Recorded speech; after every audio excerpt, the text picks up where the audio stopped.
हरे कृष्णा प्रभु जी, हरे कृष्णा माता जी, आप सबके चरणों में दंडवत प्रणाम।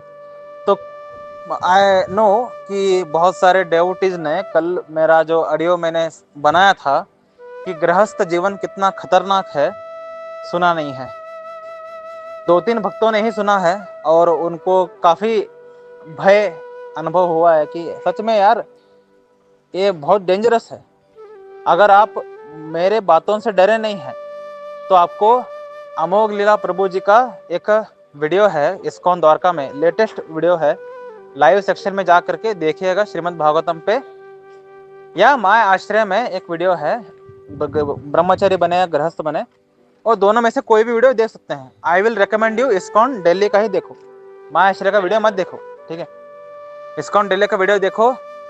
जितना मैंने आपको डराया है उससे 1000 गुना ज्यादा डर लगेगा गृहस्थ बनने के लिए। तो आज मैं आफ्टर बहुत सारे डेवोटीज ने मुझे प्रश्न पूछा, तो आप कहते हैं कि गृहस्थ जीवन बहुत डेंजरस है, तो आप देख पाते हैं कि 90% जो जनता है या 99% जो जनता है वो गृहस्थ ही है। तो ऐसा जब बिगेस्ट पॉपुलेशन गृहस्थ है तो इनका उद्धार कैसे होगा? इनका उद्धार कभी हुआ है? पृथ्वी का पॉपुलेशन हर बार बढ़ क्यों रहा है? एक बार श्रील प्रभुपाद जी को एक शिष्य ने प्रश्न किया कि हे प्रभुपाद, ऐसा क्यों हो रहा है कि हर बार जीवात्मा बढ़ रही है पृथ्वी में इंसान के रूप में? प्रभुपाद जी ने कहा, लोग भगवत धाम नहीं जा रहे हैं, है ना। यानी जो गृहस्थ हैं उनका उद्धार हो ही नहीं रहा, इसीलिए तो गृहस्थ बार बार जन्म ले रहा है इस धरती पर, है ना।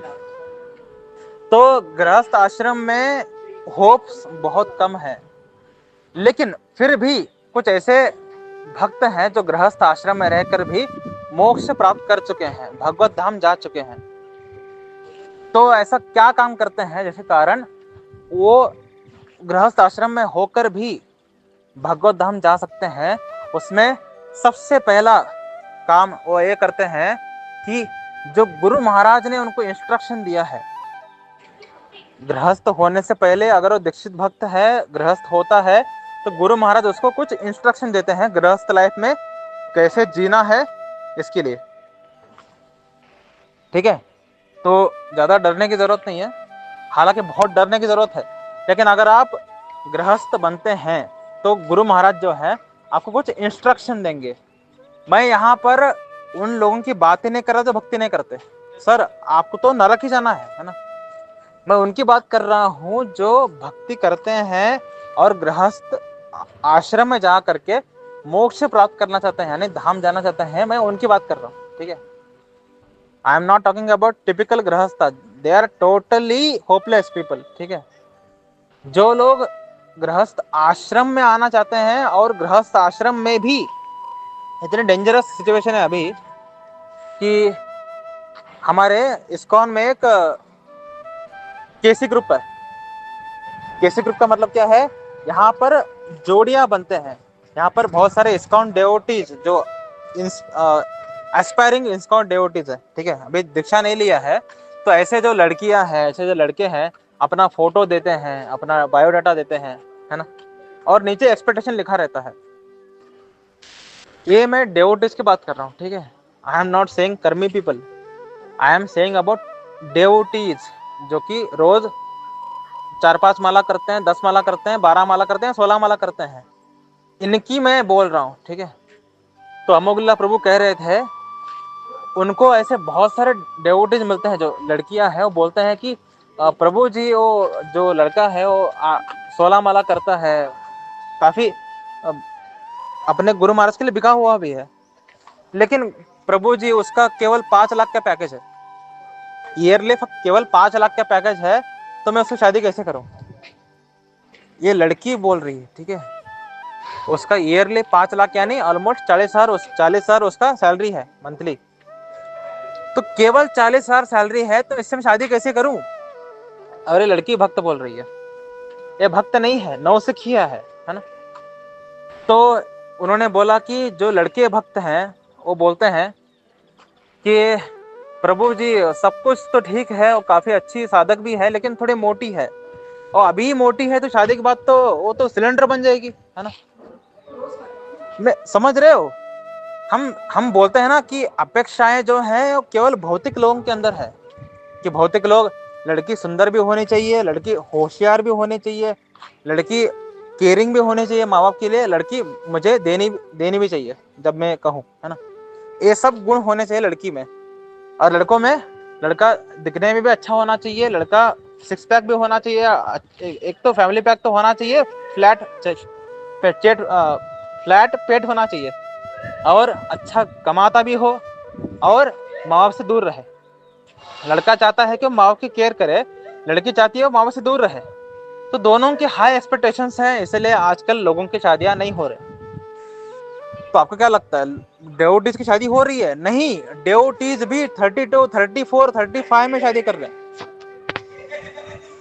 यानी जितना एक भौतिक व्यक्ति की आसक्तियां हैं, उससे ज्यादा आसक्तियां डेवोटीज के अंदर है। इतना बुरा हाल है आज के डेवोटीज का, जो गृहस्थ बनना चाहते हैं।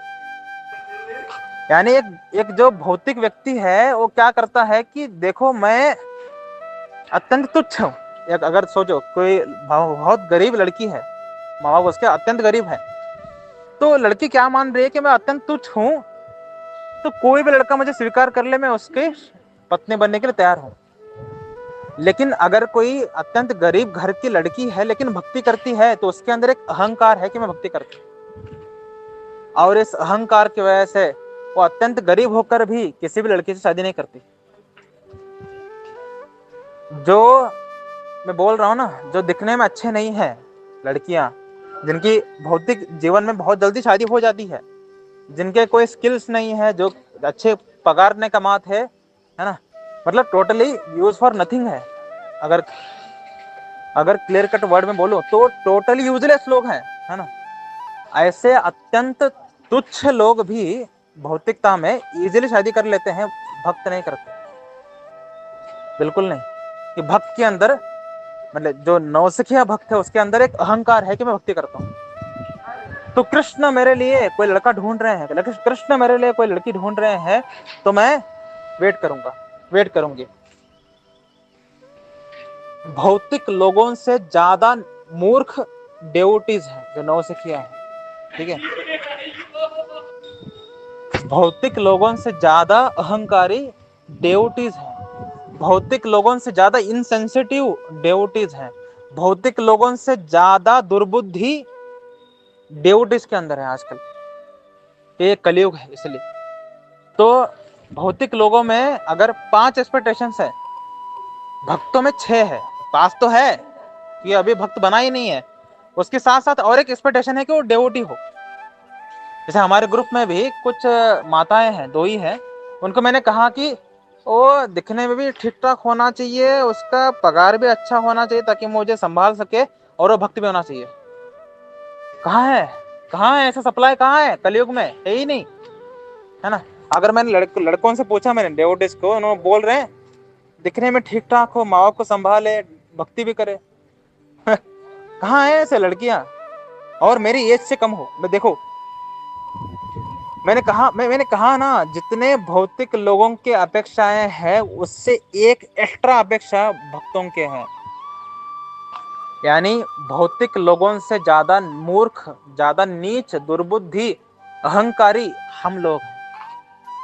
इसलिए मैंने कहा है कि शादी से पहले कोई अपेक्षा मत रखो।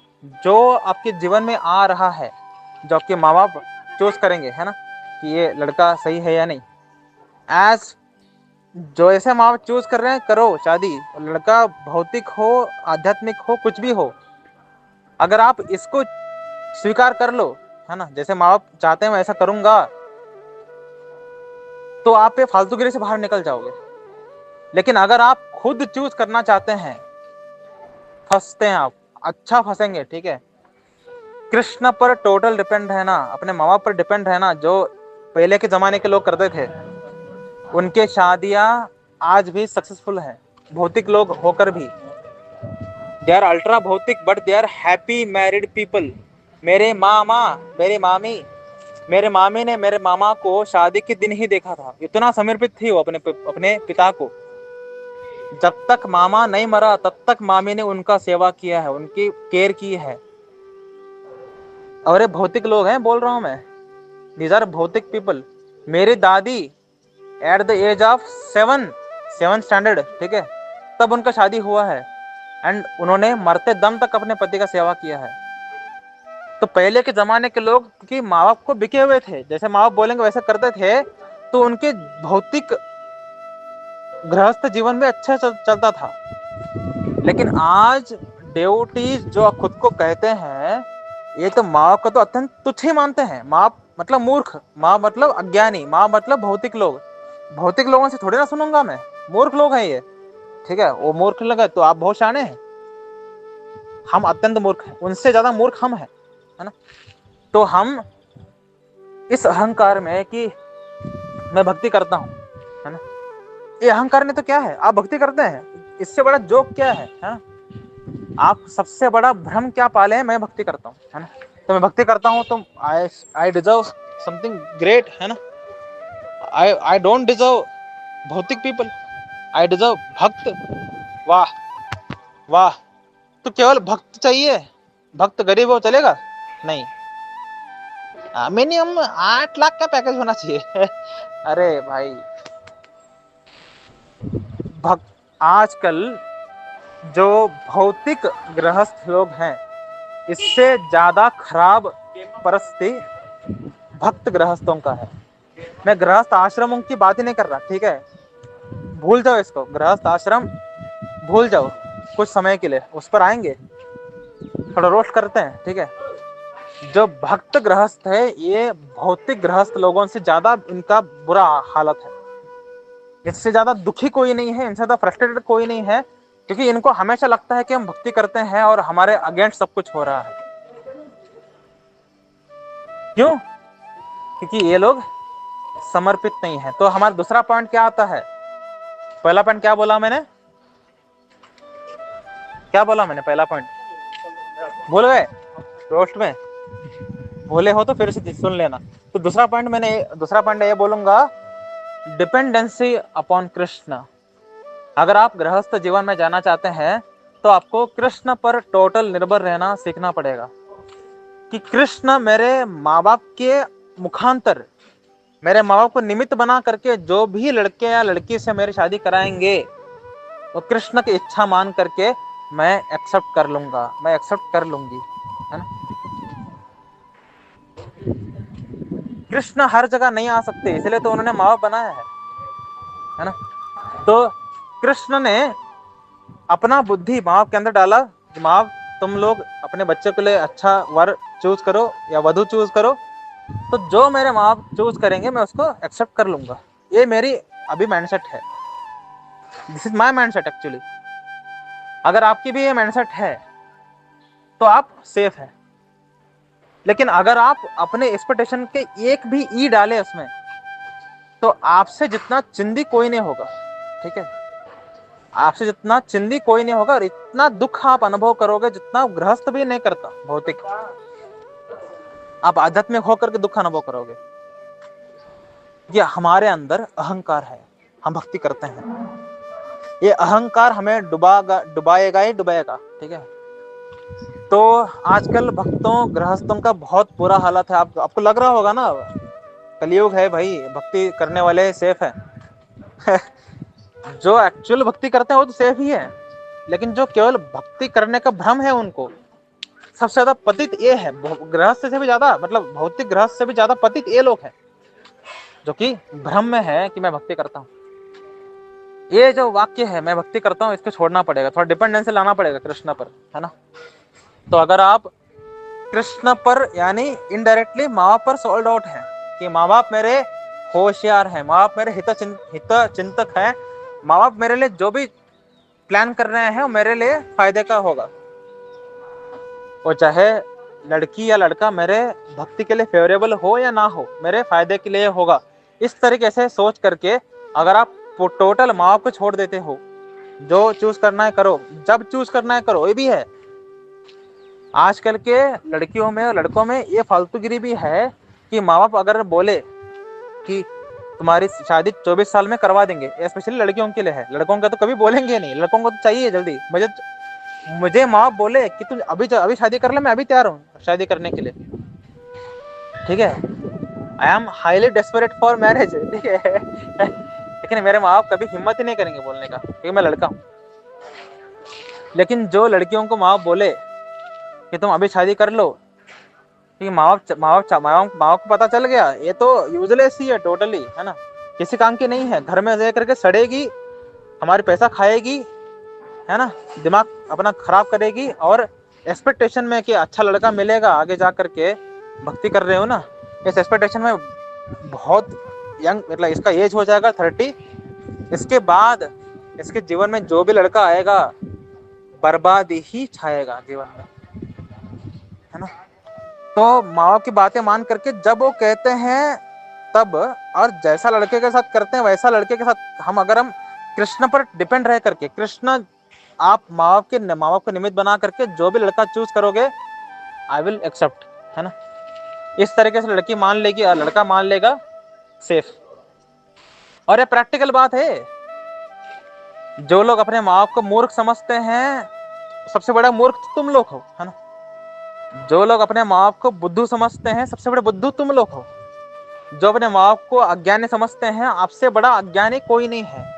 जो अपने माँ बाप को दुष्ट समझते हैं, तुमसे बड़ा दुष्ट कोई नहीं है, ठीक है।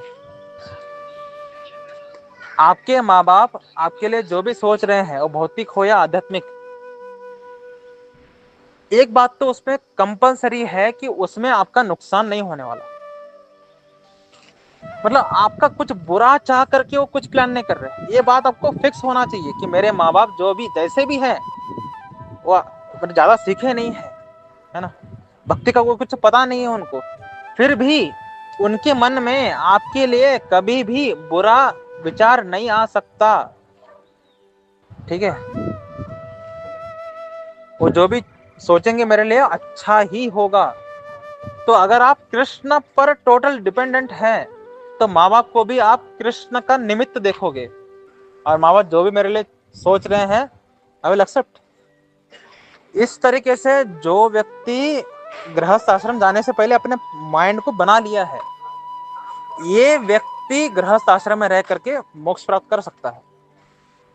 जो लोग एक्सपेक्टेशन में जी रहे हैं, फ्रस्ट्रेट आप ही होंगे। जो लोग एक्सपेक्टेशन जी रहे हैं, सबसे ज्यादा दुखी आप ही होंगे, है ना, और आप मोक्ष प्राप्त कभी नहीं कर सकते। ऑडियो सेव करके रख लेना, मरने को याद आएगा, कभी नहीं कर सकते अगर आपके अंदर एक्सपेक्टेशन है तो। जीवन में सबसे ज्यादा दुख एक्सपेक्टेशन देती है। इस वाक्य को जितना जल्दी सीखोगे उतना खुश रहोगे, ठीक है। तो फर्स्ट हमने पॉइंट जाना, दूसरा पॉइंट भी हमने जान लिया। दूसरा पॉइंट क्या है? Dependency upon Krishna. First point क्या था? गुरु महाराज के इंस्ट्रक्शन को एज इट इज मानना, क्योंकि आप भूल चुके थे इसलिए मैंने आपको याद दिलाया, ठीक है। थर्ड पॉइंट, जो भी आपके जीवन में आएगा उसको कृष्ण की इच्छा मान करके स्वीकार करना। अगर आपके जीवन में कोई भौतिक व्यक्ति आ गया, ठीक है, और वो आपकी भक्ति के लिए बिल्कुल भी फेवरेबल नहीं है, तो कृष्ण चाहते हैं कि मेरी जो भौतिक इच्छाएं हैं वो खत्म हो जाए, इसलिए ऐसे लड़के को भेजा है। इस तरीके से जो आपके जीवन में पार्टनर आएगा उसको कृष्ण की इच्छा मान करके स्वीकार करना। जो मेरा लाइफ पार्टनर आया है मेरे इच्छाओं को, आसक्तियों को तोड़ने के लिए आया है, इसलिए भौतिक व्यक्ति आया है, आई विल एक्सेप्ट, है ना, और उसके अनुसार अपना भक्ति करते रहो, आगे बढ़ो। ऐसा व्यक्ति, उसका पति वैकुंठ नहीं जा पाएगा, पत्नी चली जाएगी, पत्नी नहीं जा पाएगी, पति चला जाएगा। क्यों? क्योंकि उसने आने वाले पार्टनर को कृष्ण की इच्छा माना है। और अगर भक्ति के लिए फेवरेबल मिल जाए, ये भी कृष्ण की इच्छा है कि मैं अपना स्पीड बढ़ा सकूं। तो ये विवाह करने से पहले 3 बातें हमें अपने जीवन में सिरे से उतारने की जरूरत है। पहला, गुरु महाराज के इंस्ट्रक्शन को एज इट इज फॉलो करना। दूसरा, नो एक्सपेक्टेशंस। तीसरा, जो भी आ रहा है उसको कृष्ण की इच्छा मानना। ये अगर आप गृहस्थ बनने से पहले अपने माइंड को इस तरीके से डेवलप करते हैं तो आपके चांसेस हैं, तो आप 25% चांसेस में आते हैं कि आपका नुकसान नहीं होगा, आप भक्त बन करके आगे निकल जाओगे, है ना, यानी आप मोक्ष प्राप्त कर लोगे। ठीक है, आपने ये 3 बातें क्रैक कर लिया। अब गृहस्थ बनने के बाद क्या करना है, इसको इसी ऑडियो में एक्सप्लेन करें या कल एक्सप्लेन करें? मुझे लग रहा है कल एक्सप्लेन करना ज्यादा अच्छा है, कि टाइम देखो कितना हो रहा है, 20 मिनट, काफी ज्यादा रोस्टिंग हो गया आजकल, है ना। तो कल मैं एक्सप्लेन करूंगा कि गृहस्थ बनने के बाद हमें क्या एक्शन लेना चाहिए जिससे हम मोक्ष प्राप्त कर सके। ठीक है, चलते हैं अगले ऑडियो में। हरे कृष्ण।